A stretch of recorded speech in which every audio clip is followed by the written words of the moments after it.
Hello? Hello? Wait, are you all from Canaan? Technically, it's Israel. Is it everything I thought it would be? Is it beautiful and flowing with. Mary, go to the market. We're out of milk and honey. Wait, Miriam?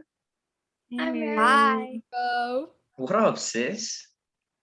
Wait, Miriam, why are you isolated? Where are you? I've been quarantined, Ruth. Why? What happened? What sickness do you have? Leprosy. She was a rebellious little, Be quiet, Moses. What he meant to say was that I'm a precious pearl. a precious pearl with leprosy. How did you get leprosy? No, I love this story. It'll take a while to explain. Oh, we got time. Moses, enough. Well, if you won't tell them, I will. Fine, I'll tell you guys. Wait, I'm getting the popcorn. Lucky, all I have here is barley. So basically, I questioned Moses and asked why God was only communicating with him. Let's just say sis got a little jealous. Well, at least I didn't get banned from the promised land. Miriam, finish up the story, please. Yeah, hurry up. I have a lot of cooking and cleaning to be done. Okay. So God didn't approve of my attitude and punished me with leprosy. So where are you now? I'm away from the camp. Far away. If you think COVID is bad, try leprosy. So how did you get rid of the leprosy? I don't know yet. All I know is that I never should have questioned God. If there's one thing I've learned in the time after what happened, it's that God is not someone who we should play with or question. Sometimes we think we know better than God, but in reality, he's the all-knowing one. That was beautiful, Miriam. I believe we all learned something from your story. I'm so proud of you, sis. I think this is such an important lesson that became real to me while we were in the desert. Each day we walked and walked, not knowing what was in store for us, but God paved the way. When we didn't know where we would get food, he provided us with manna. He directed our every step, leading us with the pillar of cloud by day and fire by night. I can relate to Miriam, and I've learned not to disobey or toy with God because his wrath is mighty. When did you feel God's wrath? Yeah, didn't you do something just as bad as I did? Yes, I did.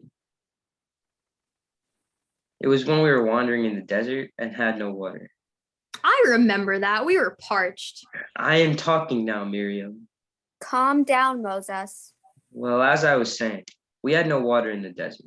God instructed me to speak to a rock in front of the Israelites, and then water would come flowing through. But instead, I.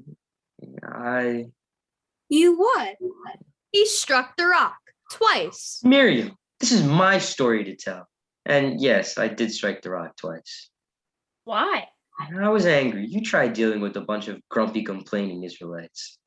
Well, I have to deal with you. You would have done the same thing, but it was wrong of me. Patience really is a virtue.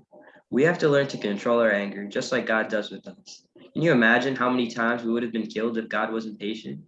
Well, enough about me. How are you all doing?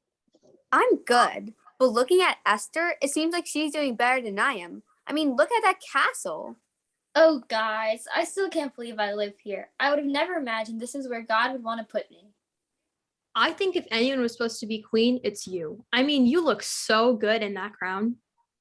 Forget about the crown. I mean, look at that palace. It's so clean. Mary, come Oh, over here and look at that squeaky clean castle. oh, ladies, you're so kind. I'm not trying to boast, but King Xerxes really spoiled me with this 48-carat crown. How many shekels did that cost? Maybe I'll ask Boaz to get me one too. I'm going to have to get back to you on that one. But seriously, guys, riches didn't get me where I am today, and they never will. I'm only here because of God, and I believe I was chosen for a purpose.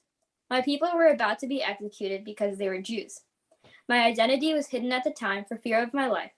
But after talking to my cousin Mordecai, I fasted and prayed and came to the conclusion I would rather die with my people than lose my faith. I had to stand up for my people, the Jews, because I was their only hope. With the help of God, I was able to get King Xerxes to spare our lives. We, the Jews, are God's chosen people, and in our time of despair, he delivered us. What a great God we serve. He's the same God who delivered the Israelites from the Egyptians, and he did it again. He's the same yesterday, today, and forever.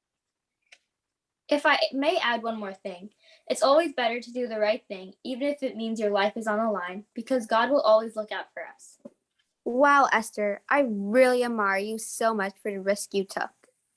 Yeah. Hurry up, people. I have to cook so much food that Jesus could have fed the 5,000 with it. Well, since you're in such a rush, why don't you share with us a little bit about yourself? Yeah, Martha, what has God done for you? You know, I met Jesus once. In fact, he came to my very own house. Yep, I served him a delicious dinner. Those smothered lamb chops were just mwah. But of course, useless good for nothing Mary over there just sat like a little lamb listening to those stories that Jesus was telling. I called her to come help me, and of course, being her usual lazy self, she just ignored me and sat with her elbows propped on her knees, enjoying those whatchamacallit, oh, those parables. I had to do all the cooking and cleaning myself, as usual. I think what Mary did was the right thing. I would have loved to listen to those so-called parables told by Jesus. Funny, that's what Jesus told me. I was thinking I should start a company called Martha's Ministries. In fact, the slogan should be because Mary didn't want to. Ha! Jesus told me I had many real troubles, but the actual trouble is all of those dishes in the sink. Oh, Martha, do you ever take time to relax? I wish I could, but that to-do list never runs out. I feel like there's always something that has to be done. Cooking, cleaning, laundry. I mean, the list goes on. I understand you completely. Being single and doing all of that is hard, but try being married. Boaz is great and all, but sometimes I feel like I'm married to a toddler. Tell me about it. Man, am I right? Aaron really gets on my nerves sometimes. Ha, Moses, you're one to speak. In all seriousness, I've learned something that I think could be a benefit for everyone. The stresses keep on piling on, and there are so many things to worry about. But God has been teaching me to rest. We will always have things to do, but we also need to take a break. I've been worrying so much, but I'm learning to cast all of my cares and burdens on God. He tells us to be still and to know that He will take care of it all, and all we need to do is trust in Him. Wow, you're so right, Ruth. I really needed to hear that. Me too. I feel as though I'm constantly stressing myself out, but maybe I do need to rest sometimes. After all, even God rested on the seventh day of creation. If He needed rest, how much more do I need it?